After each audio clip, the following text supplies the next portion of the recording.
Oh,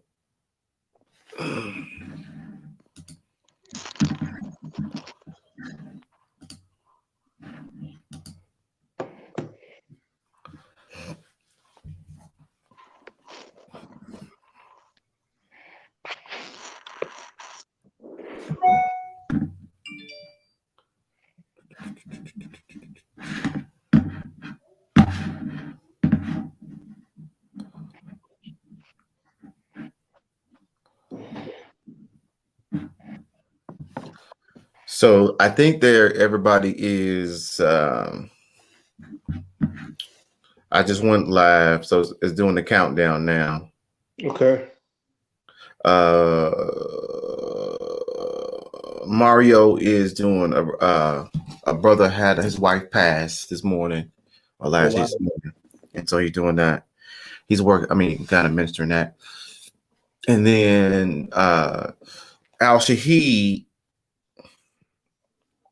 I don't know. I sent out the information this morning, and last night he was good. Maybe something came up on today, this morning, Okay. or he may pop on. Gotcha. Let me check and see.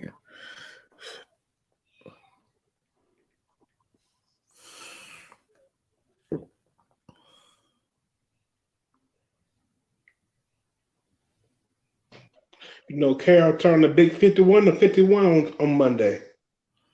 Man, what you got planned for? We're supposed to be doing a surprise gathering tomorrow from the church. Um, Carol is hard to shop for because she's not really Now what the? she's not really moved by anything. So I'm gonna do the edible arrange. She loves fruits. I'm gonna do edible arrangements, and she loves to. She used to love to travel, but with this pandemic mess going on, I can't really do that right now. Right, She's simple, you know. She's not dramatic. You know what I mean? right. Yeah, I'm thankful in a way, and then on the other hand, I'm like, bro, it's hard. It's hard to. She's cool regardless, you know. Mm-hmm. So But that's all right, man. But she gonna be yeah, turning the big 5-1, man. yeah, man. So it'll be her first birthday without my son, so we're gonna be praying that God hold it together. Right, man. Absolutely, absolutely. That's that's gonna be a lot, bro. Yeah. So, but God's in control, so it's all good. Truth, man.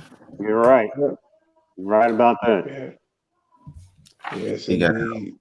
all in control. Mhm. But just because he got it in control don't mean it's not tough, though. I promise You're you. right about that too. Yes, indeed. And that's for real, for real. Yeah. The Love Talk Show. Yes.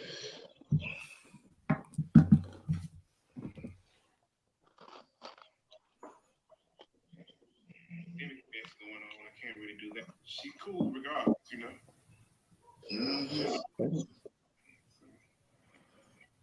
Sharing that. Travel, but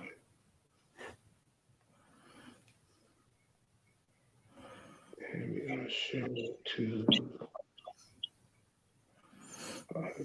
page.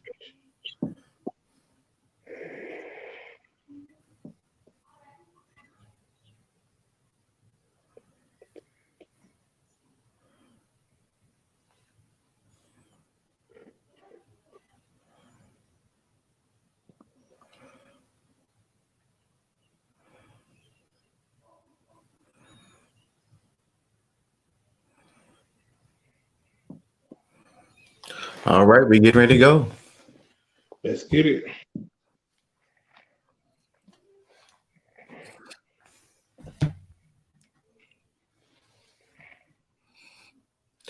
Good morning, everyone. This is the Brothers Podcast, and we're going live this morning. It's truly, truly an honor. We're truly excited today to jump off this conversation, having an honest conversation this morning on education, politics, faith, and family. It's truly one that's essential, truly one that we definitely value, and we feel that it's very necessary and needed in this time and culture that we live in to address some of the major issues, pressing issues that impact our daily lives each and every day.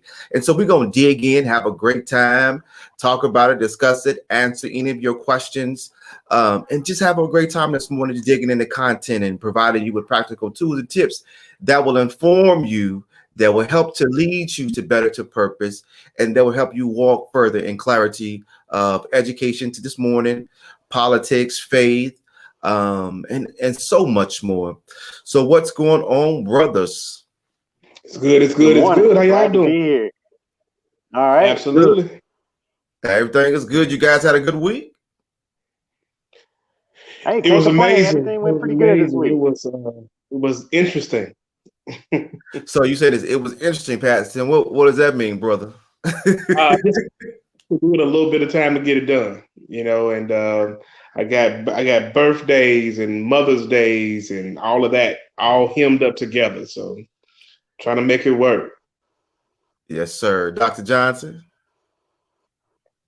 Hey, same here. Everything was pretty productive this week. My son turned 8 yesterday, so that's a blessing in itself. Grandmother turned 89. Grandmother turned 89 on Thursday, so Wow. good week. Man, that's awesome, dude. So yeah, man, I know for me that the month of May, I'll be like, as a father, as a husband, like I keep running. I'm like, man, it's gonna be an expensive month. Let me tell you that you got Mother's Day, my wife's birthday, and two of my children who were born on the same day, so their birthdays are both in May. So everybody is expecting good gifts all the way around. So man, I'll be like, May is coming. Lord Jesus, May is coming. Your May is my October. Oh man, is yours just like that too? Oh, October, my mom's birthday, my wife's birthday, two sisters' birthday. That's the month where I'm broke. Gotcha. Man, that's a lot, brother. Hey, y'all. So, hey, if you on this morning, let us know that you're on, that you're listening to the Brothers Podcast this morning. Go ahead and hit that like button or share out as we dive into content this morning that we truly believe that will stir your soul and your spirit. It's going to be off the chain for sure. We have brothers still coming into the podcast this morning. We will be missing one of the brothers, Mario, Brother X, and so it's going to be cool. So, hey, guys, let's dig on into content. Let's dig on in this morning. Hey, with the recent case of George Floyd, how do you think this case has significantly impacted families across America? And just more importantly, Black communities or marginalized communities of color as it relates to this case and the outcome of this case? What would you say it was pivotal in the moment? And what would you think, how is this going to move us forward in this moment? I'll let Pastor Tim speak on it first. Well, I'm going to sound pretty bad when I say this, but it's okay. And that is, has it really done anything? To be honest with you, okay. At the end of the day, we have a responsibility, not as a Black people, not as a white people, not as a Chinese people or whatever. We have a responsibility as a human race to fix what's wrong and applaud what's right. Mm-hmm. That's what we're supposed to do. Does it always happen that way? Absolutely not. But that's what we're supposed to do. So now that they have convicted a man that obviously responded from anger, frustration, irritation, and from whatever history that may or may not have been there, they have convicted properly. Mm-hmm. But I wonder, is there an expectation that people who look the same way as Mr. Floyd? Should we be all jumping up and down and saying, "Yay, you did a wonderful thing. You did great"? No, you did what you were supposed to do. You did what should happen every single time something wrong is encountered. And so, does it move us forward? I don't know if it moves us forward at all. To move us forward, there has to be a systematic change. There has to be a level of accountability that flows across the board. There needs to be a rework of every single police force in America from beginning to end. There are still portions of Mississippi and Alabama and Georgia where you should be very careful if you look like me when you get there. And until there's a systematic change. Sorry? Parts of Texas like that as well, Pastor Tim. Systematic blanket change in the mentality that is taught. Something has to happen. I mean, just think about it. In the midst of all this mess that's happening right now, a female police lady pulled a taser instead of a gun. You know what I mean? I mean, that's ridiculous. And I have two policemen that are very, very close to me. Both of them retired. And when I spoke to them about it, the first thing they said was, it doesn't make sense. I mean, the weight difference between a taser and your gun are so totally different that it does not make sense to make that type of mistake. And when you prepare your uniform, where the taser is normally on your weak side. If you're right-handed, your taser is on your left side. If you're left-handed, your taser is on your right side. It's purposely put on the opposite side so you know what you're pulling when you pull out your weapon. These things you're trained for, you prepare for it, and if a policeman is not prepared to handle the level of stress and the trauma that comes with that job, you need to quit. So new career. So you're saying, and so from your perspective, this case is to some, it's a monumental case, right? It begins the necessary action steps of change, right? I think systemically people are saying that now we've seen some level of degree of ownership and accountability, while prior to in the eyes of justice, there was no accountability. There was no accountability for the crimes they've committed. And so therefore it launched this kind of, at least in mindset wise, initial change reaction, right? So I definitely agree that in the sense that there is systemically and things that need to be truly addressed. And I think the true test of this, I guess the outcome or the byproduct of this is, will there begin to initiate change across America, across the criminal justice reform, but also day-to-day policing as well too. So hopefully in that sense, it began a kind of this whole forward movement in that process and what that looks like.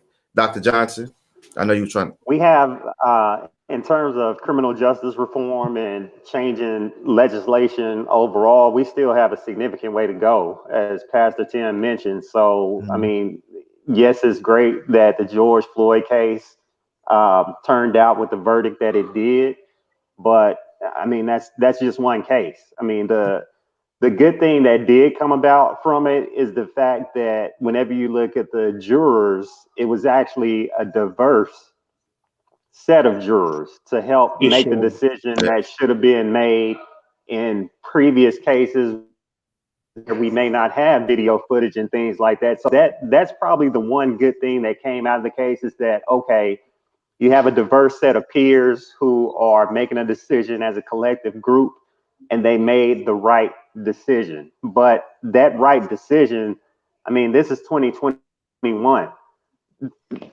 Those right decisions should have been made a long time ago. Those jurors in these various cases should have been diverse a long time ago. So we still have a much further way to go in terms of ensuring that the right decisions are being made and the right systems are in place across America. So then how does this case impact families today? So as we think about the family unit, the family dynamic and structure, just families in general, do you think this case will have significant impact in homes today? Like as far as sharing some of the case as being monumental to create change, make a change movement forward, a momentum. Do you believe that this case will be pivotal in American homes today and future homes? And future conversations. I apologize. I don't. Because when you look at the overall spectrum of what we're dealing with, you're dealing with the George Floyd case. As terrible as it was a dramatic situation, very True. dramatic. Unfortunately, if it had not been on film, we would probably almost guaranteed not have gotten the verdict that we received. So it's very dramatic. But the everyday situation that people of color and Hispanics and as well deal with on a day-to-day basis are normally not that dramatic. It's being pulled over 8 times in a week. It's being given a case where you don't have enough money for a lawyer to truly fight, so you lose a lot of money and time on your job. These are things that happen on a regular basis. So this particular case won't change the conversation we have with our sons. It won't change the conversation that we have with our fathers and our young men who don't have fathers. It won't change anything in my mind. Doesn't change in any way that we have our general conversation at all. Right. So go ahead, Dr. Johnson. You're on mute. No, I was going to say I agree as well. I mean, I'm still having the same conversations with my family. I mean, you got to understand. I mean, we're dealing with, once again, injustices that have occurred over a 400+ year period. That's not going to just change overnight. So until you really start to see, okay, what's happening with the next case and the next case, and also what's going on with legislation, then you may have those conversations of, okay, I'm seeing that change that's really occurring that needs to occur. But right now we still aren't at that point. Definitely true. I definitely concur with both of your thoughts. But one of the things I was thinking about too was, guys, do you think this will cause some type of forward movement in unity?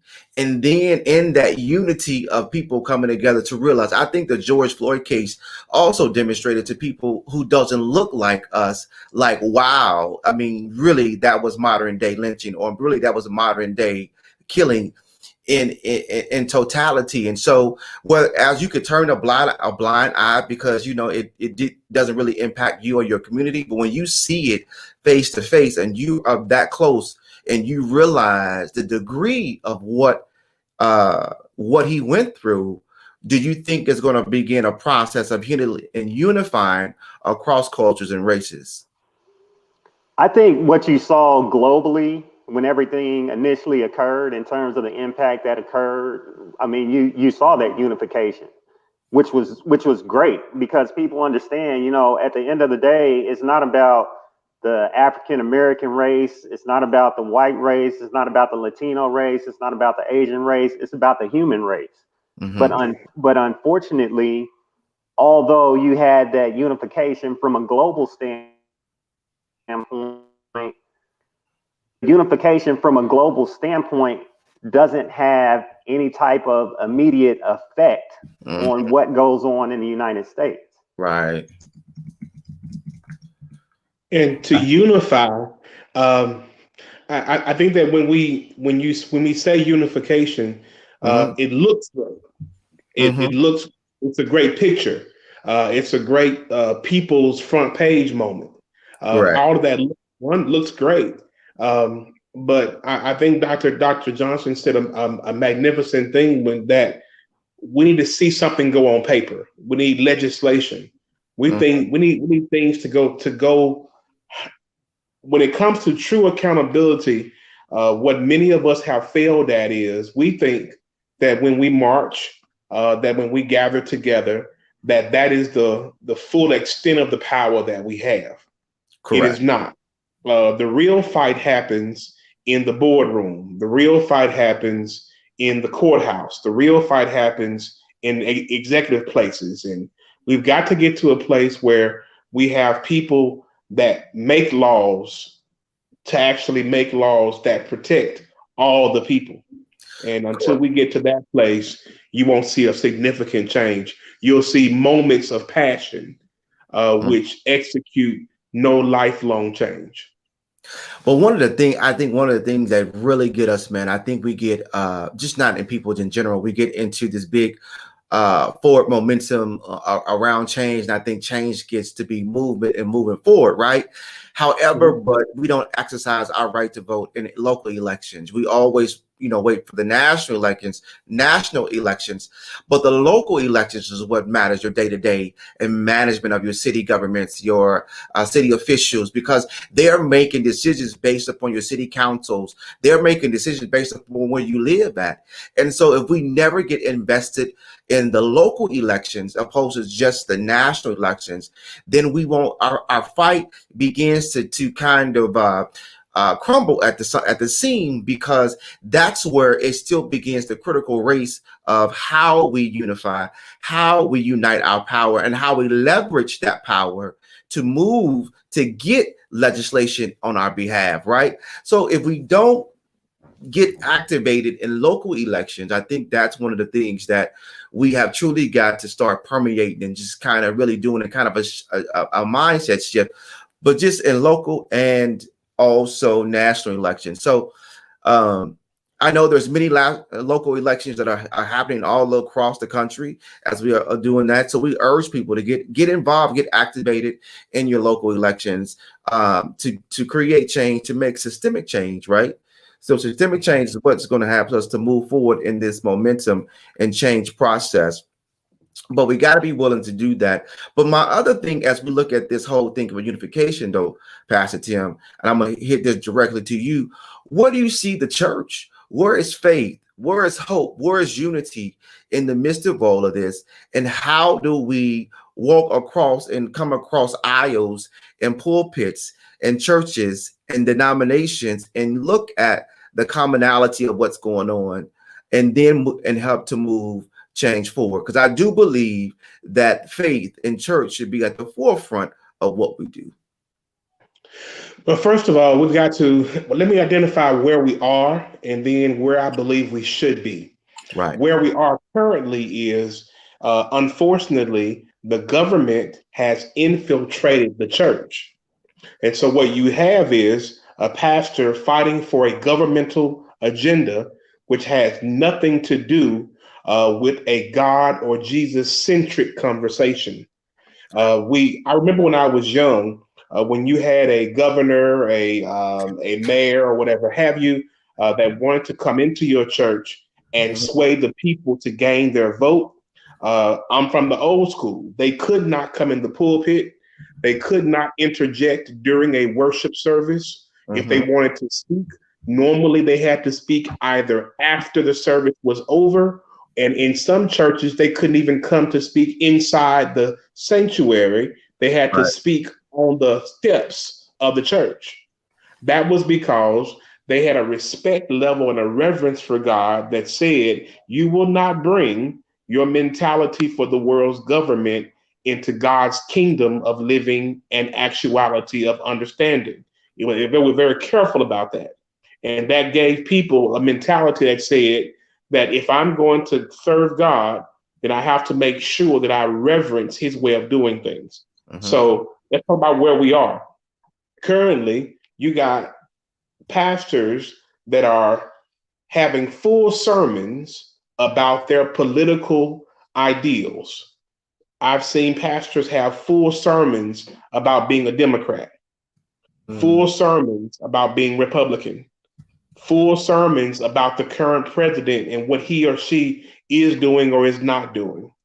I mean, you're wasting our worship time talking about government. Right. And that's not what should be happening in the church.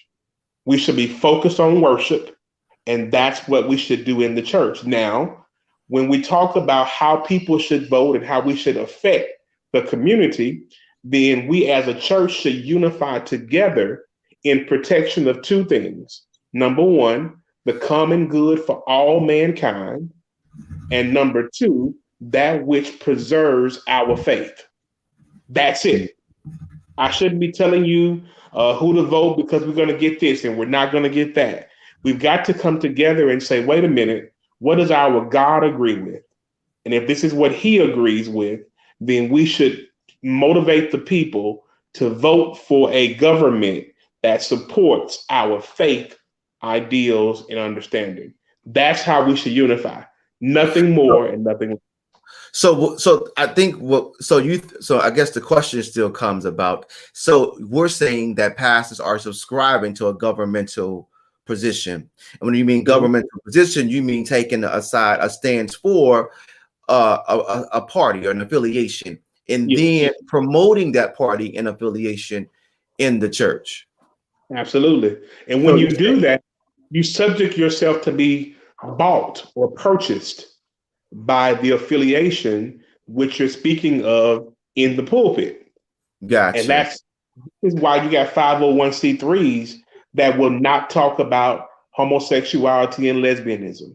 Mm-hmm. You have 501c3s which will not discuss abortion. Mm-hmm. You even have some pulpits that won't even discuss the word sin over the pulpit anymore. Mm-hmm. So what happens when that happens? When you start having that happen in the church, then you begin to diminish and you begin to hurt the moral fiber of the entire community. But let's back up there. Hold on, Pastor Tim, though. But my question is, though, so is when we say that they will not address, because is that a conviction from the individual who feels like they are stepping aside from the core doctrine of what we're supposed to do, what we're called to do? So is that a personal preference, or we can't say that's the system is saying that's what he or she is doing? That's what they are choosing to do, correct? Well, I think it's both, because the government so in the 501c3 format alone, so most of our larger churches and some medium-sized churches are 501c organizations, mm-hmm. which really means they're basically they're charities. Correct. And so by being that type of 501c3 with the government, there's a place, I believe is statute number 19, paragraph C, I believe it is, mm-hmm. that actually says if the government makes a decision about something, then you cannot publicly persuade the people to either vote against that decision or speak publicly against that decision. Mm-hmm. So if the government says that same-sex marriage is okay, I don't care what your Bible says. You can't preach same-sex marriage is okay. I mean, it's not okay. You can't do it. So if you have a government affiliation, whether it be Republican, Democrat, or whatever it is, that is pushing an agenda against something, then now what do? I choose a side, and I choose the side that allows me to keep my 501c3 safe. So now I've basically been bought. I've been purchased by that particular affiliation in government. Yeah, I got you on that, but when you use the word bought and purchased in the same sentence with our Father, Lord and Savior, who died, who purchased us with His own blood. So for me, the word choice is getting me right about that, because I'd be like, no, you ain't bought, brother. No, you ain't bought. Hey, I agree. You put that in the same context with who He is. No, mm-hmm. We ain't went through nothing comparable to that. So for absolutely. Yeah. So for me, when I think it's like that caught me, I'm like, man, no, I can't digest the word just yet. You know what I'm saying? Both. When you talk about they both, because to me it still boils down to a choice, and so I choose to do that. I think that I'm not, and if you're not going to be compromised, if you're not going to compromise who you are in Christ, right? You're not going to. There's certain things you're not going to do to compromise that peace, and so. So that's. But what do you do when you're getting millions of dollars from organizations, or in some cases just thousands of dollars from certain organizations that will only donate money to 501c3 organizations? And if you're in that position where, hey, if I speak against something that I know God doesn't agree with, then I'll end up possibly losing that backing or because right now the government hasn't exercised a right that they actually have.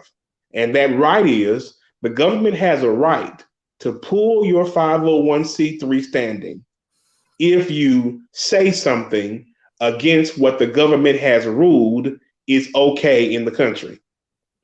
They haven't been doing it, but they have the right to do that. So you risk if you're a smaller church, who cares? But if you're a large church, I don't want to call names, but if you're a much larger church, then you'll notice how careful they are about saying certain things because they realize they risk losing that 501c3 standing, which also means the thousands, in some cases, millions of dollars that some companies donate go with that 501c3 standing. I'm with you on that. They may have a conviction, but the government has said, no, don't you dare say it. Yeah, but I think once again that still boils down to me in that level of choice. And Dr. Johns, you can weigh on that as well too. I do believe it boils down to choice. And I think sometimes you have to choose. Choose this day whom you shall serve. But for me in this house, we gonna serve the Lord. I concur. I mean, it comes down to that. It comes down to that choice, and ultimately, that spirit up top is gonna take care of it. Yes, but for this house, we gonna do what thus says the Lord. Amen. Hey, but your house is real nice. Hey, now wait a minute. Both of you gentlemen, y'all houses are real nice, but your house don't look like some of these big name preachers out here with these 18,000 square feet and the big pool in the back, and you got to get a helicopter to see everything that the house has to offer. Your house don't look like that. So you can say right now, as for me and my house, we gonna serve the Lord. But some of these guys are like, wait a minute, if we serve the Lord like that, I may lose some of this house. And that's what you're running into. So once again, it's mindset. Mm-hmm. Mindset, I'm afraid I'm gonna lose, right? I'm gonna lose something that's earthly, right? I'm gonna lose something that's earthly, and so therefore I'm going to not allow myself to but I got you on that, and I definitely hear you on people's position. I think like that, but what you find most important, we're gonna move on this right here. I think that, like, say for example, you're talking about some of the big ticket things that people are afraid to address. They address it, they just don't hit it head on. So like you address it, but they address it from a love perspective. This is what we all do. I agree with the sin nature? No. But does God teach me to love? Yes. So in spite of all of that, I'm still going to love you regardless of what it looks like. But do I agree or condone the sin that you're in? Absolutely not. So let me say this. Then we got to move on. But how do you address hate from a love perspective? Because when it comes to God, God says, "If you love me, you'll obey me." Which means if you disobey what God says, that means there's a problem with your love. So if I'm going to address something that really equates to hate, I've got to address it head on and say that this particular thing is wrong. And as a church, we've gotten to a place, your question earlier was, how do we unify? How do we move forward? What does the church stand in this situation? The church has to come back to the place where they are the answer and not another question. And we have too many situations where you come to the church and ask a question and they answer your question with a question.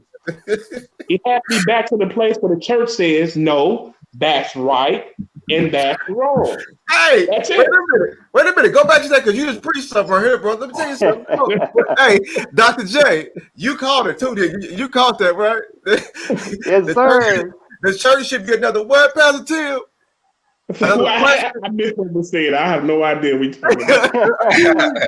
They were just blowing up. Hey, good morning, man. So you talk about the church should be another question, but should be an answer. But what I'm saying today, in modern times, we all should be an answer, right? And it should continue to be a question. Right. So if we all take accountability and ownership in that, and we become the answer, then we begin to see perpetual change and resolve things. It's when we choose not to be the answer, right? We choose to not. We choose to still have the question mark posted on our forehead or imprinted in our heart. So therefore, there is no forward movement on that. We talk about unity, Derek Chauvin's case, the Derek Chauvin case, George Floyd case, unification. What does that look like? How we're pressing forward. So, and kind of catching you up on that. So, how do you feel in the recent light of his conviction?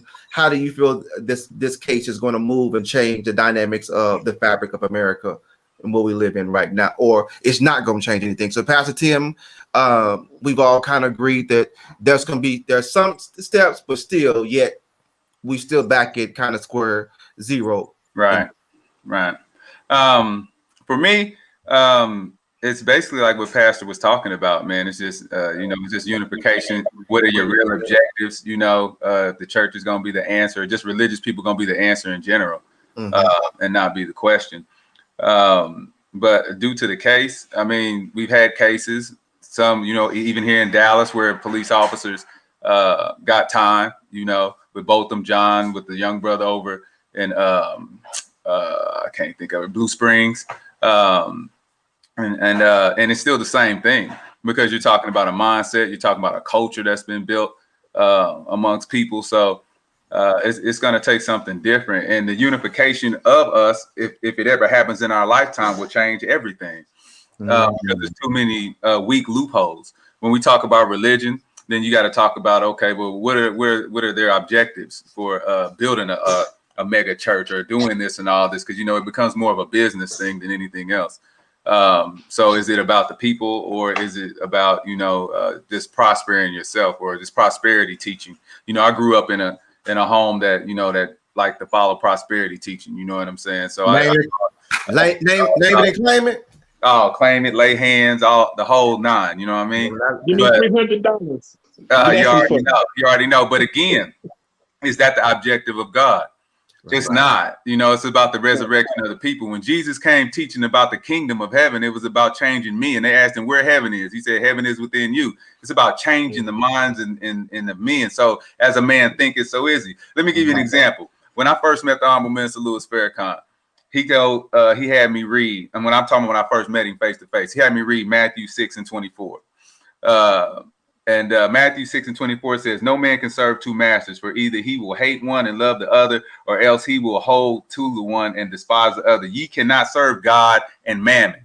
So when you look up the word mammon, because he had me look up the word mammon, mammon is wealth regarded to as an evil influence or false objective to worship and devotion.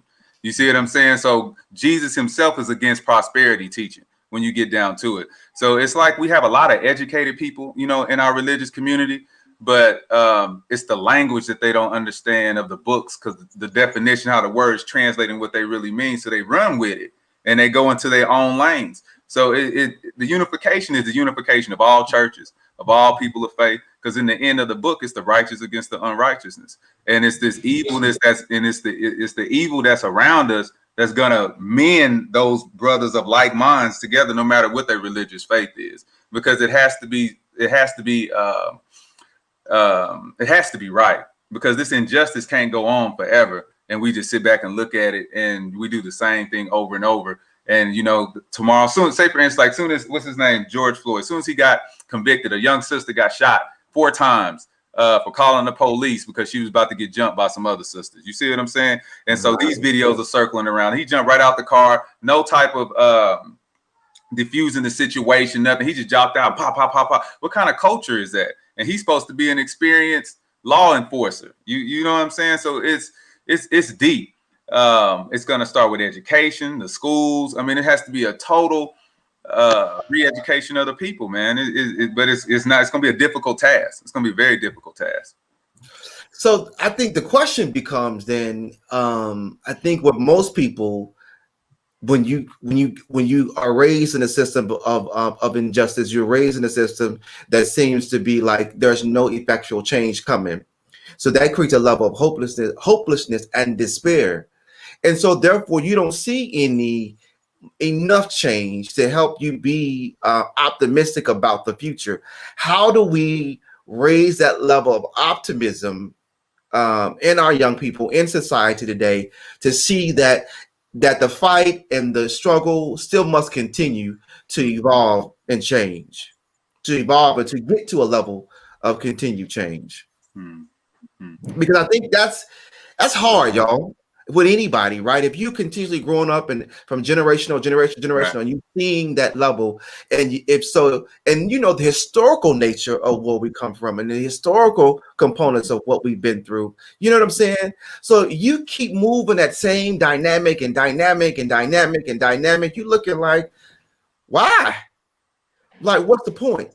You know, how do we move forward in encouraging them to still be active, and still be mobilized, to thrust forward in this thing? How do we change that narrative in not in the Black culture, but all cultures, all communities, because it's going to take all cultures and all communities in that forward movement process. I think more than anything else, it once again comes down to the love factor. Mm-hmm. Not making a play on your last name, of course, but definitely the love factor, because that's what I'm saying, that you have to get to a point where everyone understands. It's kind of like what Brother Shahid said a minute ago. Is essentially, from a societal standpoint, it is evil against good. And you get to a point where whenever you're having conversations, not only with your family, but even external conversations with others, mm-hmm. I think it's going to be a greater intervention of a higher spirit that has to come into play as well, because you have some of these families who have taught hate mm-hmm. for so long, no matter what the race of the individual is, they've taught hate for so long, right, that at some point in time that cycle has to end, and you're slowly starting to see some situations in which, you know, children are questioning parents on, no, that's not right, you know, this is what's right, and this is how things should be, because going back to that human race perspective, that's ultimately what it should be about. Mm-hmm. Absolutely. And I think there is no one could have said it better, because so you're looking at what should be and what's real. So what should be is that we've got to get past this idea, where we are. We all been there. Look at that. Look. I hear a sound in the background. I'm so sorry. But I hear a sound from somewhere. I don't know what the sound is. That's somewhere else? Okay, I'm so sorry. You're good, Pastor. We're gonna have a little pause break, but we all been there. How you know you be? She be like, shh, hey. Right. Hey, you get the hair moving. Hey, I'm messing with my wife. I'm sorry. Go ahead, bro. Go ahead. We're good. But so there are two places. So you're looking at what perfect world scenario and what's real. Perfect world scenario is that we get to a place where all of us right now accept the fact that what has happened, and we start focusing on what Dr. Antonio said, which is a human race standpoint, what's right and what's wrong. Brother Al said a moment ago, at the end of the day, what's righteous and what's unrighteous. If we start there, of course, we'll see everything start to come into fruition. It'll be where it should be. Everybody takes a side and we run with it. But that's not going to happen. Realistically, another generation is going to have to die out. And I'm just being real. There's a generation of people that are a little bit older than I am.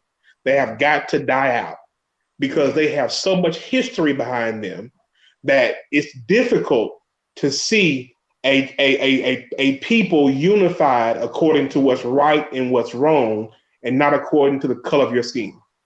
And until that generation dies out, you're going to continue to have a conversation where some person mistreats another person, and instead of dealing with what's right and what's wrong, we always turn back to race.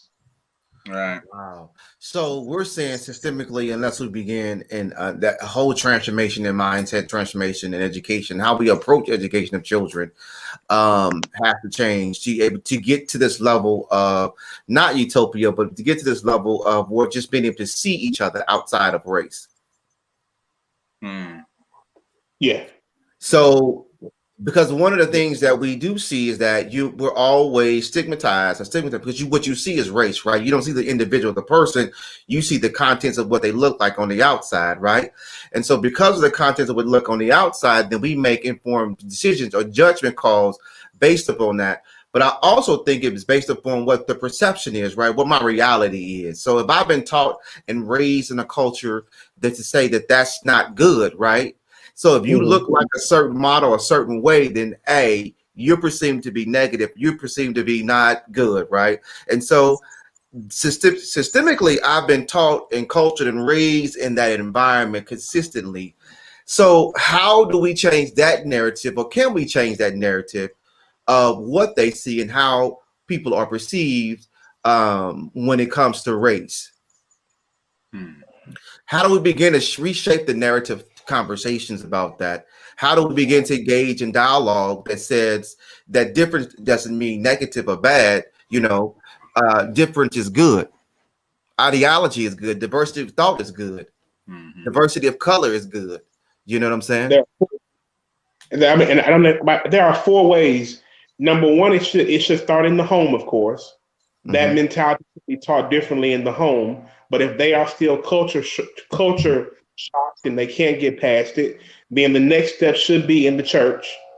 And if the church fails, then the next step becomes the school. And if the school fails, it ends up becoming the culture around your job situation or how you make your money.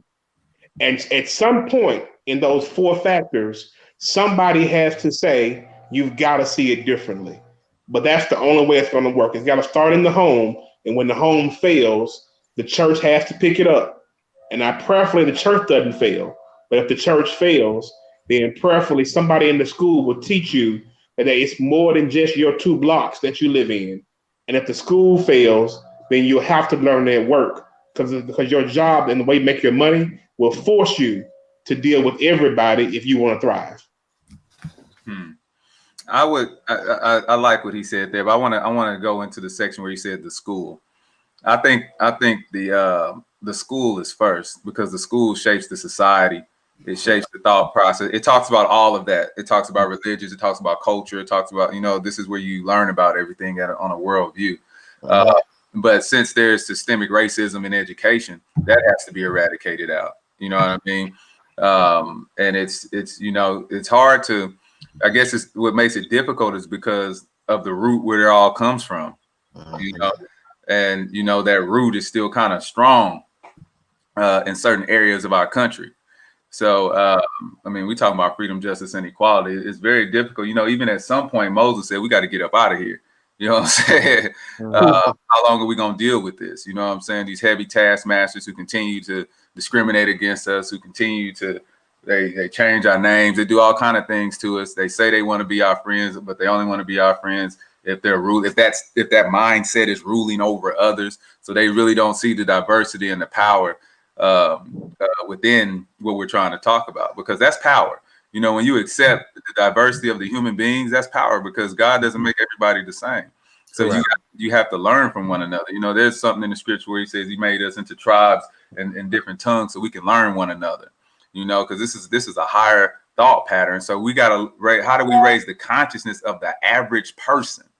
You know what I'm saying? When you're looking at think about this. You're looking at the what's the Dallas newspaper? The Dallas newspaper is typed up, or the grammar in it is at a 7th grade level. Yeah, it's already done. What they're telling you about DFW. You see what I'm saying? It has to be raised up, and it's got to start from the educators. It's got to start from those of like minds who actually want to see it, who love diversity and love righteousness so much that they'll do whatever it takes, like the prophets and messengers that Almighty sent to us. They did whatever it takes. They didn't turn away from their speech and winning over those groups that they were taught and they were sent to. So it's going to take courage. It's going to take a lot, man. You know what I'm saying? This is a very, very difficult task, and no one group can do it by themselves. You know, so it's a heavy. That's a heavy question, bro. It's not as simple as we think.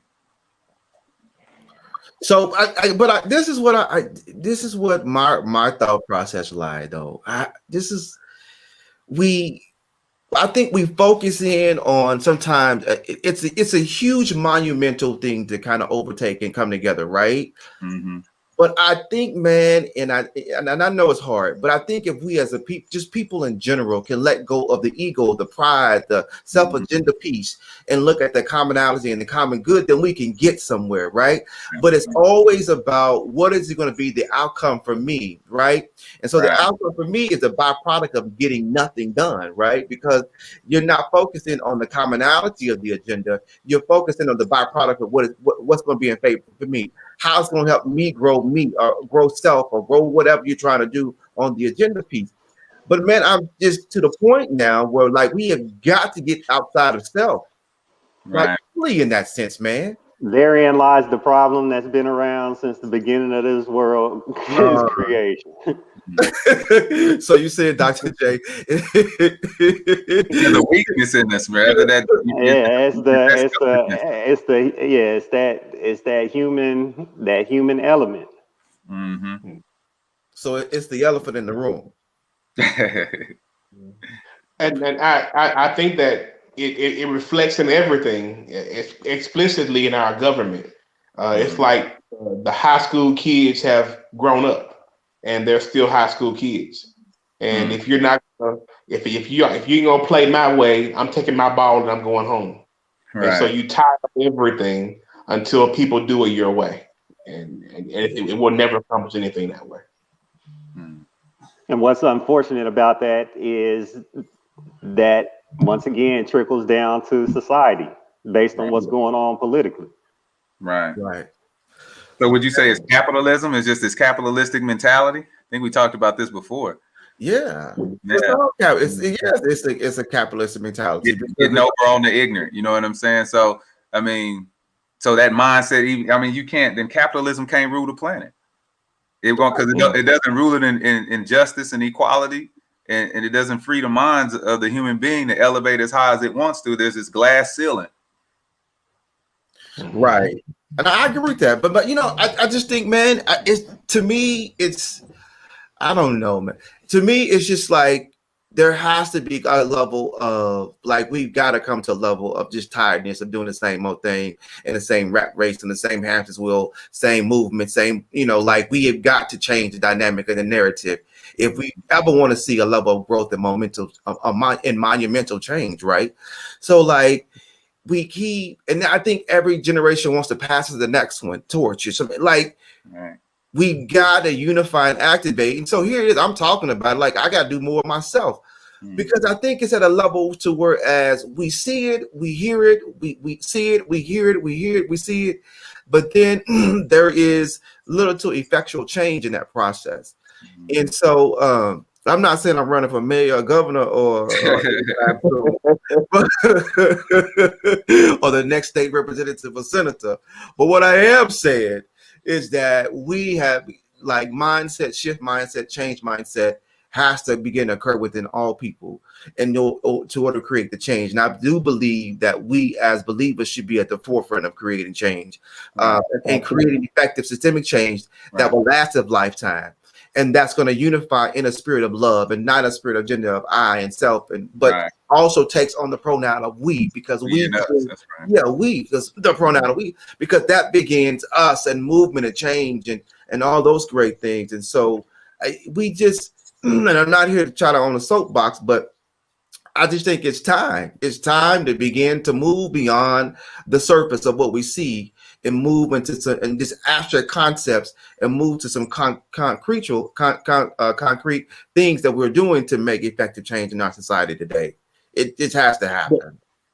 There is one ministry that will effectually change everything about society. And it is the mentality that every single father should have. And that mentality is a true man who heads his house understands his ego and his pride cannot lead him. He has to be in a position that says, whatever idea is best for my house, even if it comes from the dog, I do not care. Whatever idea is best for my house, that's the idea I'm going to utilize. Sure. Which means oftentimes his idea will rarely be used because the Holy Spirit may speak through his wife, may speak through his children, may speak through the lady down the street. So his idea will rarely be used. But his mentality is, I don't care if it's my idea. I just want the best idea that will be best for my household. And if we teach our children that way, they will carry that mentality into the way they live their life. And if they end up in Congress, if they end up in the president's house, if they end up wherever they're going to end up, if they carry that mentality, it will change everything about society because it won't be about an ego or pride. It will be about what's best for the current situation.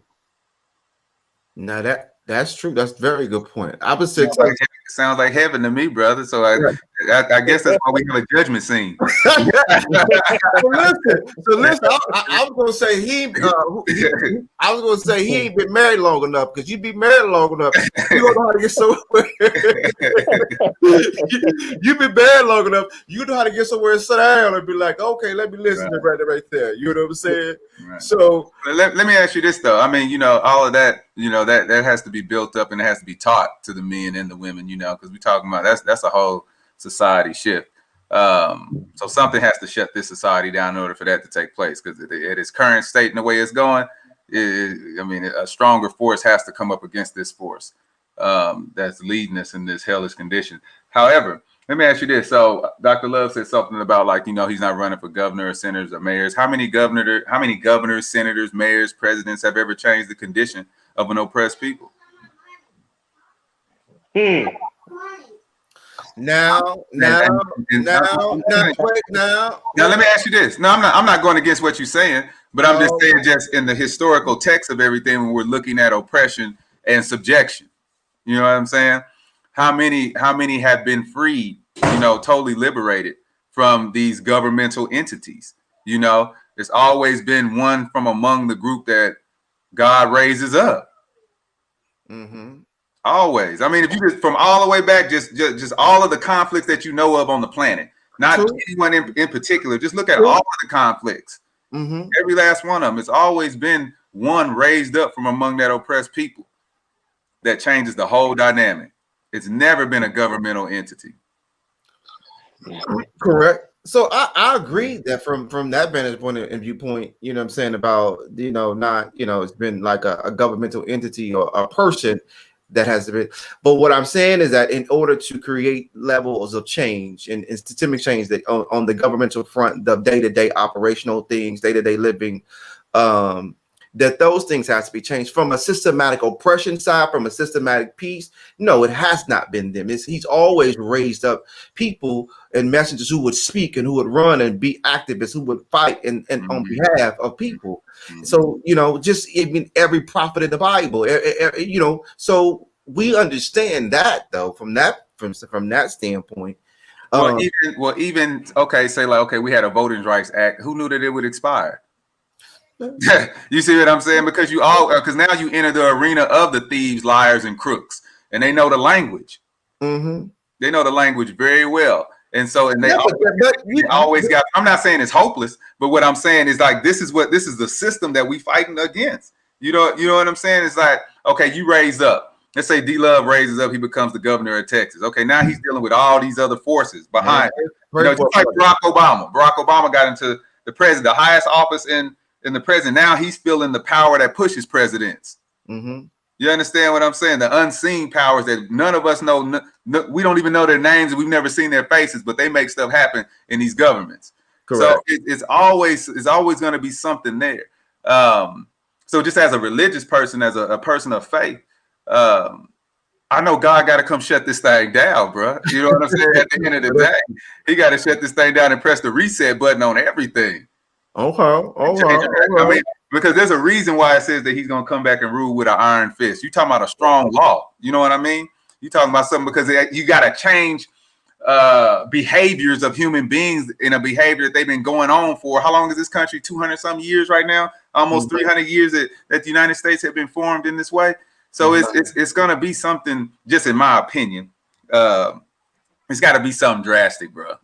I just don't know. So basically, in a nutshell, you saying there ain't no hope. There ain't no hope because we got to continue to fight. But what I'm saying is that the ultimate change that we're looking for is only going to come from God himself. Well, that. You know what I'm saying? Because even in Revelations, there's a group of people, you know, when they talk about the 144,000, I don't want to get too deep on scripture and all that, but they talk about the 144,000 that's being led out after destruction of this mystery Babylon. You know what I mean? So there's always going to be fights, and there's always going to be, you know, different people among us fighting, but for freedom, justice, and equality. But there's going to be an event, is what I'm saying, for this ultimate change that we're talking about. Well, I agree.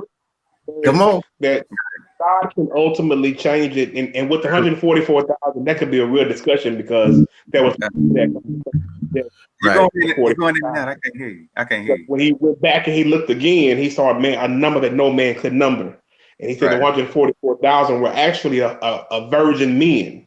So that's a whole other conversation altogether, though. But my point is this, though, and I agree that there has to be only God can ultimately change everything.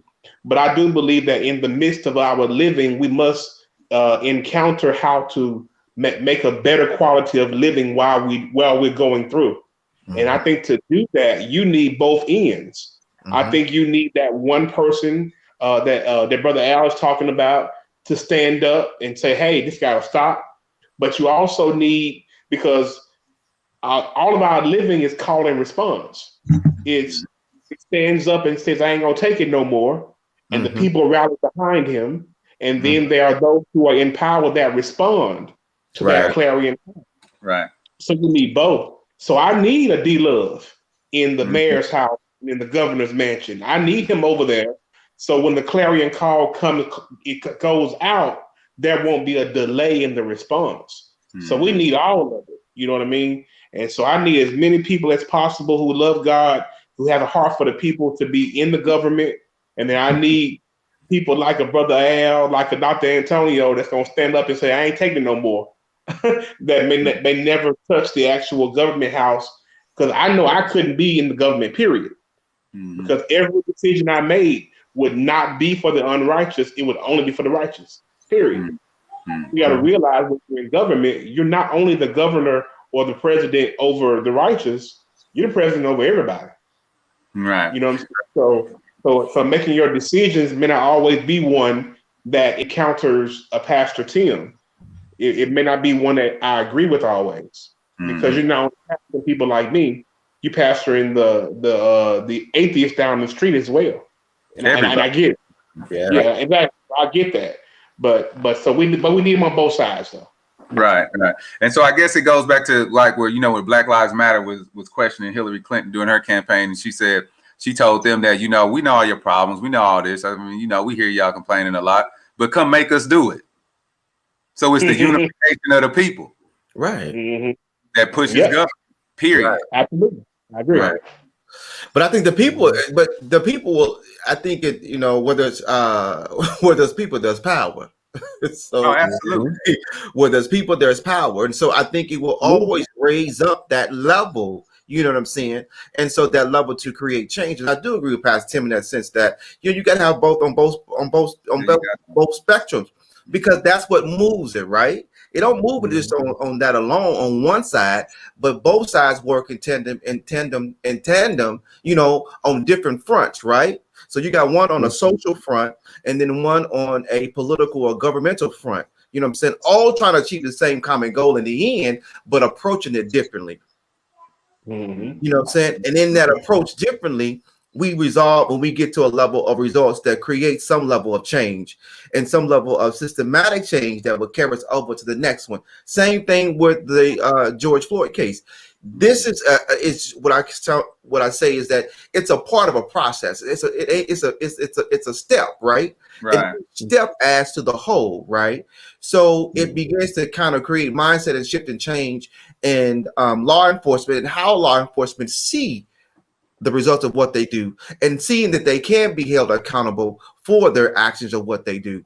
So Right. I think sometimes it's very small in nature, but very critical to the whole, to the piece of the whole, so every piece of the puzzle is essential, right? Because it gets to it paints the picture.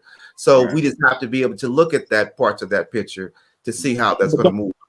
But how do you all feel about this? Because there are a lot of good policemen who are stepping away from the job now because it's gotten to a place where it's difficult for those policemen who want to do the right thing to do their jobs. Because now everything is questionable. I can't pull you over now without you screaming Black Lives Matter and are you gonna shoot me or kill me? How do you? Because it's not just a one-sided moment. There are a lot of good policemen, and they are literally saying, "Hey, man, you know what? If I get caught in a situation where someone, for example, they pull that lady over, and the lady was saying, I'm afraid I can't move," and she had a gun on the side of her. The policeman didn't know. And the policeman is saying, "Hey, just calm down. We're not going to do anything to you. I just need to talk to you. Let me get this, let me get that." And she's like, "Well, I'm so afraid I can't move. I'm so afraid I can't move." And when he paused for half a second, she grabbed that gun and she shot him. Yeah. You see what I'm saying? And Right. so That's a I'm lot just of saying, how Yeah. are we dealing with the whole spectrum? You know what I mean? Because it's like we're crucifying an entire department of people and not understanding that they're just bad people that happen to be in that department.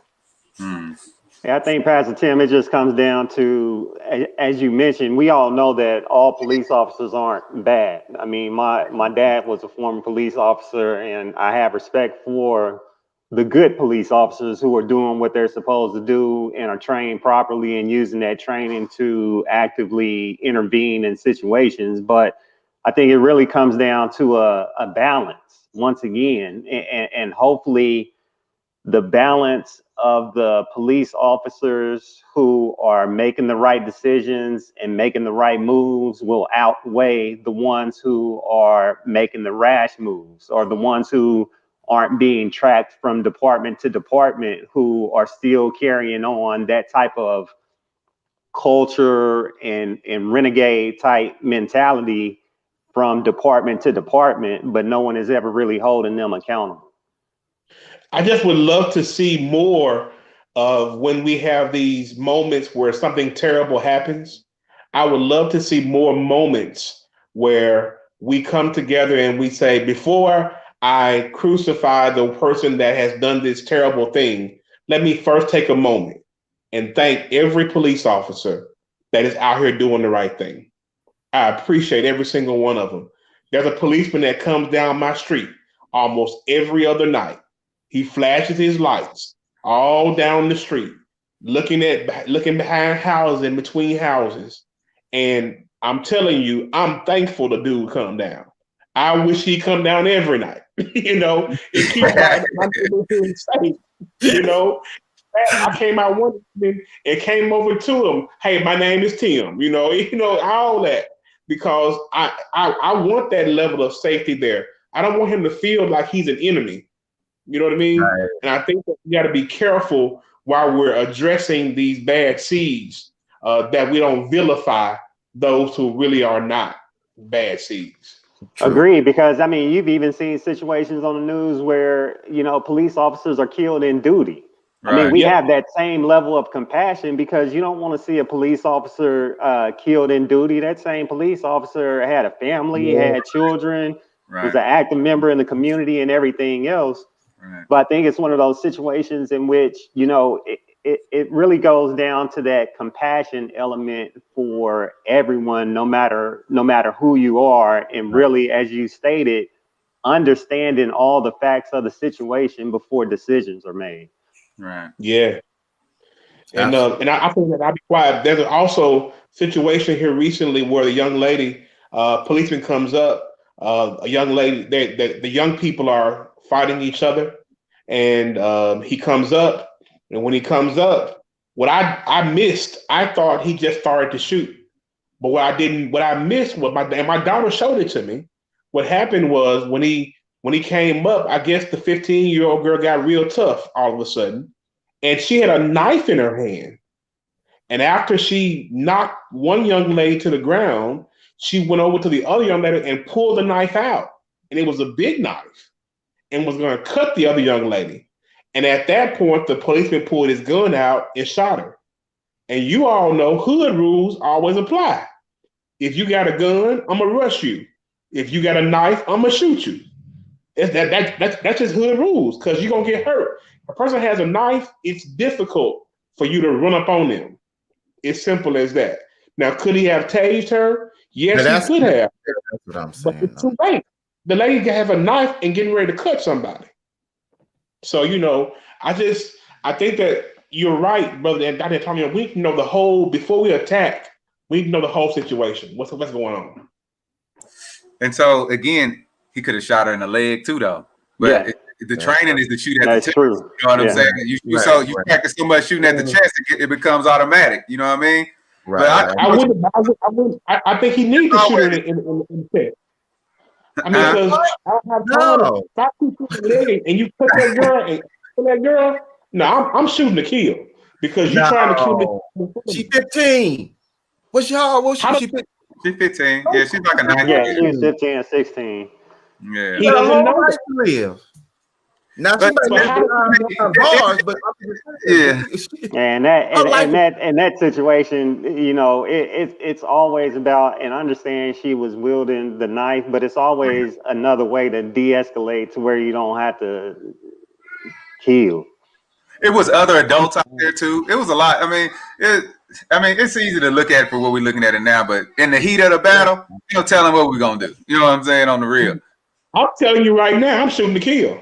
I mean, I don't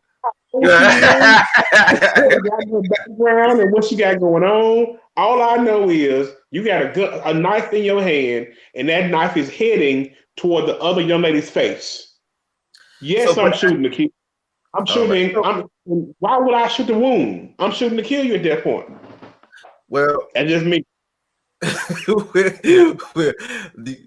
All right, that's cool too. But I guess I hadn't really seen all the video footage and everything like that, so I really can't have a decision one way or the other. But I will say, just hearing the information that's been shared from both of you, is that I do believe that there's other ways and methods of de-escalating situation. Like there could have been a tasing. Now, if he'd have tased her, even in her forward motion, that still would have stopped. You know what I'm saying? So then, you know, so I think that there could be other ways and avenues of looking at it, you know, Pastor Tim. And so, but I understand your position, you know, we all have one, you know what I'm saying? so I don't fault you for having your position on that, you know, so, you know, that's good. Yeah.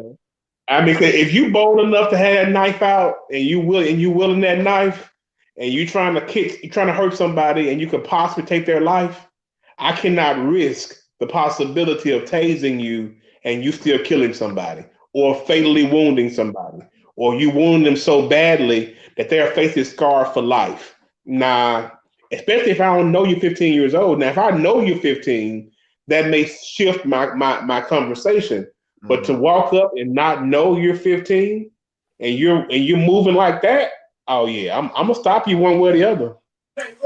But then, you know, this is a deeper issue too, though, because this happens in schools all the time where children go to other people's houses and they want to beat them up and all this. So it has to be some type of community involvement, because now it's blasted all over the world. The ultimate event, your child gets shot behind one of these bully fights. You know what I mean? I used to deal with it a lot over here in Cedar Hill. They go after school, and the administration or the teachers say, well, they're 6 feet away from the school. They got this measurement. Once they're away from the school, it's off their limits. But it's a community involvement thing. So it's this culture that we got to go back to, that we got to change, where it's going to take a village to raise a child. So this won't happen to nobody else's child, in all of our systems. All the school boards need to be talking about this, because they sweep a lot of stuff under the rug that never gets to the public. And the news only wants to broadcast the negative side. So even that the whole news media their culture has to change. They searching for the most negative story because they're feeding this stuff to the people. So you get this. This is all part of the problem. This is all part of the problem that we're dealing with. So, brothers, this. It's a never-ending fight. But it's never ending, man. And I think the piece where we're saying that it's never ending is it's always going to be a continuous battle and fight. But I just think we got to choose the right side of the field, and choose the right side of the fight and be willing to get into the fight. And so if we ever want to create change systematically, holistically, and what that looks like, we all have to not be the question mark, but as Pastor Tim said, be the answer. So be the answer. So with that, all of your listening audience today, hey, I'm gonna leave you with Pastor Tim's quote. I think it's so powerful today. We're gonna end this thing on this note right here. And by the way, I ain't gonna kill nobody. I promise y'all I won't.